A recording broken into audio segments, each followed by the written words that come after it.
ঝিনাইগাতীতে BNP নেতা বাদশার বহিষ্কারাদেশ প্রত্যাহার দাবিতে সমাবেশ অনুষ্ঠিত। NSN report, chief of staff Khorshed আলমের ভিডিও প্রতিবেদন।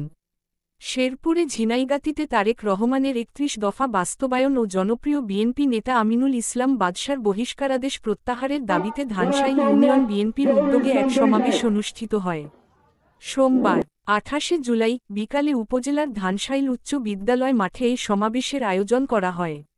ধানসাইল ইউনিয়ন বিএনপির প্রবীণ নেতা খাইরুল ইসলামের সভাপতিত্বে অনুষ্ঠিত এই সমাবেশে বক্তব্য রাখেন কাংশা ইউনিয়ন বিএনপির সভাপতি ও ইউনিয়ন পরিষদের চেয়ারম্যান মোহাম্মদ আতাউর রহমান, ছাত্রনেতা জহুরুল ইসলাম জনি, রাংটিয়া উচ্চ বিদ্যালয়ের প্রধান শিক্ষক মঞ্জুরুল হক, উপজেলা ওলামা দলের সাবেক সভাপতি মোহাম্মদ জহুরুল ইসলাম, উপজেলা শ্রমিক দলের যুগ্ম আহ্বায়ক মোহাম্মদ মাসুদ আরমান, কাংশা ইউনিয়নের ৮ নং ওয়ার্ড বিএনপির সহ সভাপতি মোহাম্মদ আব্দুল মোতালেব, উপজেলা কৃষক দলের সাবেক সভাপতি মোহাম্মদ আব্দুর রাজ্জাক বিএসসি, কাংশা ইউনিয়নের ৭ নং ওয়ার্ডের যুব দলের সাধারণ সম্পাদক আব্দুল মোতালেব, কাংশা ইউনিয়ন যুবদলের সভাপতি মোহাম্মদ দুলাল মণ্ডল প্রমুখ।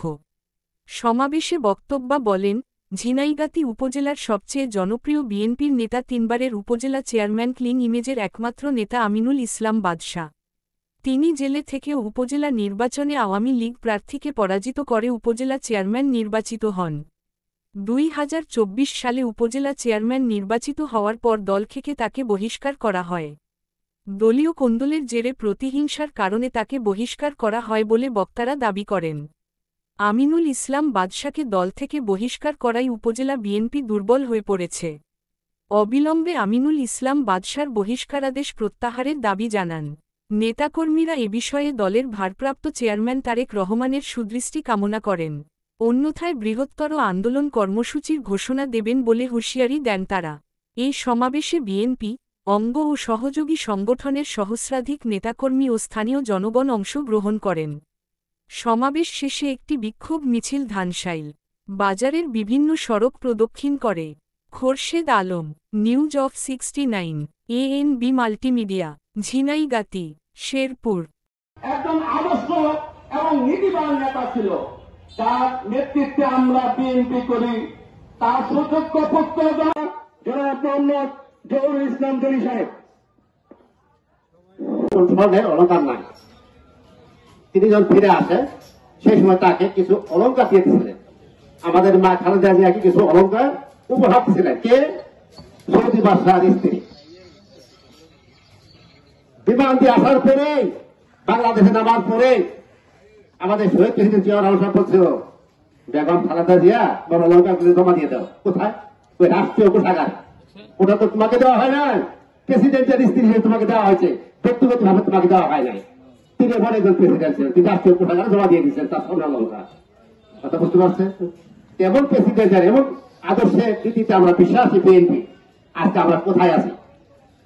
আমরা কোথায় আছি?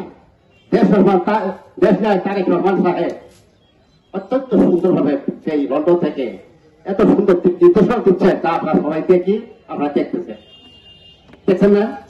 ওনার মধ্যে কোনো কিছু দেখতে পাচ্ছেন? তারপরে বলতেছে আমরা কোনোতে আসি নাই। অনেক দুর্নীতি যারা আছে, দুর্নীতি কোনো ঠাই নাই, চুর পাটলা তাদের কোনো স্থান নাই, তাদেরকে কোনো স্থান দেওয়া হবে না। সে যত বড় নেতাই হোক, ঠিক না? এবং আমরা ইতিমধ্যে আমরা কিন্তু কিছুটা প্রমাণ পেয়ে গেছি। আমাদের সবের ফলে কিছুটা প্রমাণ কিন্তু আমরা পেয়ে গেছি। পাইছেন না? বুঝতে পারছেন তো? ইশারায় বুঝতো। কথা হলে শুনে পাঁচটা চেয়ারম্যানের একটা, সেটা কি? তার জনপ্রিয়তা। তার জনপ্রিয়তা, তিনি হলেন সাধারণ মানুষের আস্থার প্রতি, তার কাছে মানুষের আশ্রয় পায়, তিনি কোনো দুর্নীতি করেন না, সকল মানুষের মনের মনে কোঠায় তার অবস্থান, এটি হল তার অপরাধ। এই অপরাধের কারণে তিনি কিন্তু আজ 17 বছর থেকে কিন্তু তিনি লাঞ্ছিত, বঞ্চিত এবং ষড়যন্ত্রের শিকার। সবচেয়ে জনপ্রিয় ব্যক্তি জনাব আমিনুল ইসলাম বাদশা। তার কোন চাঁদাবাজির রেকর্ড নাই, তার ধান্দাবাজির রেকর্ড নাই, কোন প্রকার দুর্নীতির রেকর্ড নাই। কোন লোক দুর্নীতিবাজ হলে ৬ বার সেই জনপ্রতিনিধি হতে পারে না, সেই জনপ্রতিনিধি হিসেবে শপথ গ্রহণ করতে পারত না। কিছু লোক বাদশা চেয়ারম্যানের জনপ্রিয়তাকে হিংসা করে তাকে খাটো করার জন্য তাকে বহিষ্কার করেছে। কিন্তু আমরা জিনেগাতিবাসী এবং ধানচালবাসী আমরা একটি কথা জানিয়ে দিতে চাই, আপনার আমাদের নেতা এগিয়ে যেতে চাচ্ছে, তাকে এগিয়ে যাওয়ার জন্য আপনার বাধা দিলেও আমরা তাকে এগিয়ে দেব। আপনারা ভাবেন না এই জিনেগাতি উপজেলা বাংলাদেশের মানচিত্র থেকে একটি আলাদা উপজেলা। যদি অন্য উপজেলায় এমপি হতে পারে, বড় বড় নেতার জন্ম হতে পারে, এই জিনেগাতি বাড়ি তো আমরা বাসা চেয়ারম্যানকে সেই রকম একজন বড় নেতা হিসেবে প্রতিষ্ঠিত করতে চাই। আমরাও জিনেগাতি এমপির স্বপ্ন দেখতে চাই, আমরাও জিনেগাতি একজন জননেতা পেতে চাই। বাসা চেয়ারম্যান এগিয়ে গেছে, আরো এগিয়ে যাক। আমরা জিনেগাতি মানুষ তার পাশে আসি, থাকবো ইনশাল্লাহ।